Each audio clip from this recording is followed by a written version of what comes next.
안녕하세요. 12월 15일 말씀입니다. 기도의 씨름이란 제목으로 말씀을 나눠보고자 합니다. 야곱은 기도할 수밖에 없는 환경이 처해집니다. 야곱이 왜 기도할 수밖에 없는 환경이었냐면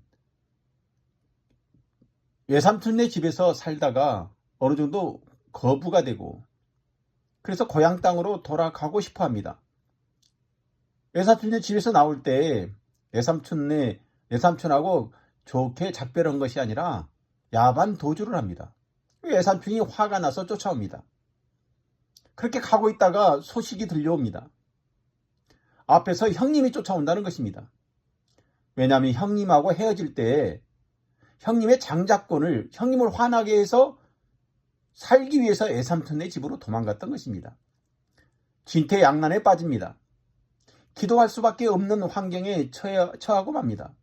그래서 야곱은 엎드려 기도하는 데에 밤새도록 어떤 사람과 씨름했다 이렇게 얘기합니다. 그래서 어떤 사람이 야곱을 이기지 못함을 보고 야곱에게 묻습니다. 내 이름이 뭐냐?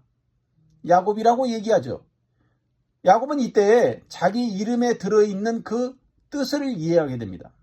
아, 내가 얌생이처럼 살았구나. 도둑놈이었구나. 그래서 회개합니다. 그러면서 얘기합니다. 나에게 축복하지 않으면 가지 않게 당신을 붙들겠다. 그래서 그 사람이 하나님의 천사가 야곱이라고 부르지 말고 이제 이스라엘을 대라. 야곱은 이때 회개뿐만 아니라 기도할 때에 발견했을 것입니다. 야곱의 할아버지 아브라함의 믿음이 무엇입니까? 복의 근원입니다.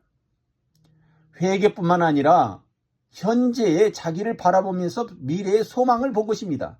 복의 근원입니다. 예수님이 기도합니다. 십자가를 지기 전에 내 뜻대로 하지 마옵시고 아버지의 원대로 하옵소서. 이게 기도입니다. 기도는 그래서 하나님의 은혜를 채우는 것입니다. 하나님의 은혜를 채우면 인격이 올라가는 것입니다. 인격이 올라가면 어떻겠습니까? 야곱은 하루아침에 사람이 변해버립니다. 새 생명을 얻은 것입니다. 그것이 구원입니다. 그것이 기도의 씨름입니다. 기도의 씨름은 물질적인 씨름이 아니라 영적인 씨름에서 승리해야 한다는 것입니다. 영적인 승리의 씨름이 바로 물질적인 씨름을 하찮게 여길 수 있는 그러한 능력자가 되는 것이 믿음입니다. 우리는 이미 구원받았습니다. 이미 예수 그리스도가 내 안에 들어왔습니다. 그것을 믿어야 합니다.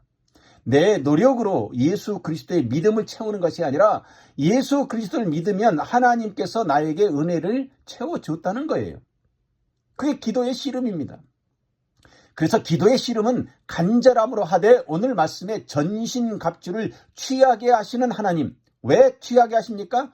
모든 일을 행한 후에 서기 위함이다. 바로 서게 하는 거예요. 그게 하나님의 은혜를 체험한 사람이고 하나님의 은혜로 우리의 인격이 올라간 야곱과 같은 사람이 되는 것입니다. 다니엘처럼 기도했더니 사자굴에 들어가는 것도 이길 수 있는 능력이 된 것입니다. 그건 믿음 아닙니까? 오늘 기도의 씨름으로 야곱이 얻었던 그 회개뿐만 아니라 미래의 장차 할아버지 아브라함의 그 믿음까지 올라갈 수 있는 기도의 용사가 되시기 바랍니다. 기도의 씨름에 우리 모두가 되시기를 주의 이름으로 축원합니다. 아멘.